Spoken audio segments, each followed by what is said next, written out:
क्या आप जानते हैं कि अब यूपीआई महंगा हो सकता है? फ्री वाला जो यूपीआई है अब चार्जेबल क्यों बन रहा है, आइए इसे डिटेल में समझते हैं। आखिरकार हुआ क्या है? देखिए, आईसीआईसीआई बैंक ने पेमेंट एग्रीगेटर यानी कि शॉपिंग ऐप, ऑनलाइन स्टोर या फिर फूड डिलीवरी मान लीजिए, ऐसे जो ऐप है उनको एक ईमेल भेजा है। इस ईमेल में उन्होंने लिखा है कि 1 अगस्त यानी कि आज से हर वो यूपीआई ट्रांजैक्शन पर छोटा सा फीस लेंगे। अब देखिए, जब आप किसी को भी पेमेंट करते हैं तो वो पेमेंट जो है वो डायरेक्टली सेलर तक नहीं जाता, बल्कि पहले एक पीए के पास जाता है यानी कि पेमेंट एग्रीगेटर के पास जाता है। पेमेंट एग्रीगेटर जैसे कि रेजर पे हो गया, कैश फ्री हो गया, पेयू हो गया, इसके अलावा भी काफ़ी सारे पीएज मार्केट में अवेलेबल है। ये कंपनीज आपकी जो यूपीआई है उससे पेमेंट को प्रोसेस करती है, बैंक और मर्चेंट के बीच में एक लिंक बनाती है।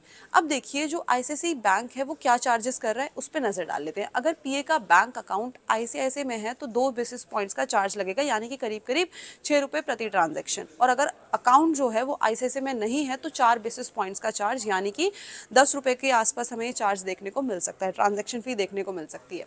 इससे फर्क क्या पड़ेगा? अभी देखिए, फिलहाल तो कस्टमर में कोई फर्क जो है वो सीधा सीधा पड़ता हुआ दिखाई नहीं दे रहा है, लेकिन ये जो कॉस्ट है मर्चेंट या फिर शॉपकीपर पर आ सकती है। और अगर शॉपकीपर का जो बर्डन है वो बढ़ा तो इनडायरेक्टली आप के ऊपर भी हो सकता है कि आने वाले टाइम पे ये बर्डन आता हुआ नजर पड़े। अब ये समझते हैं कि ये चार्जेस जो है वो लगाए क्यों जा रहे हैं आखिरकार। बैंक का कहना है कि हमारी जो है वो तो आप इंफ्रा यूज कर ही रहे हो और एनपीसीआई को हम जो फीस है वो दे ही रहे हैं, लेकिन जो पीएज है हमारा इंफ्रास्ट्रक्चर जो है वो फ्री में यूज़ कर रहे हैं, तो हमें भी कुछ मिलना चाहिए, ये बैंक्स का कहना है।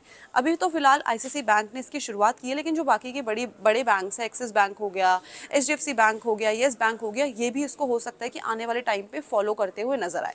अब अगर ऐसा हुआ तो पेमेंट करने का जो पूरा इकोसिस्टम है वो महंगा हो जाएगा।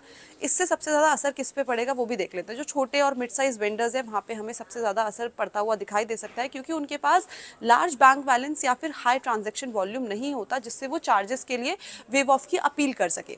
देखिए, यूपीआई जो है ना अभी भी फ्री है, लेकिन पीछे से जो हलचल है वो काफ़ी ज़्यादा मच चुकी है, तो हो सकता है कि आने वाले टाइम पे ये बर्डन आप पर भी आता हुआ नजर आए।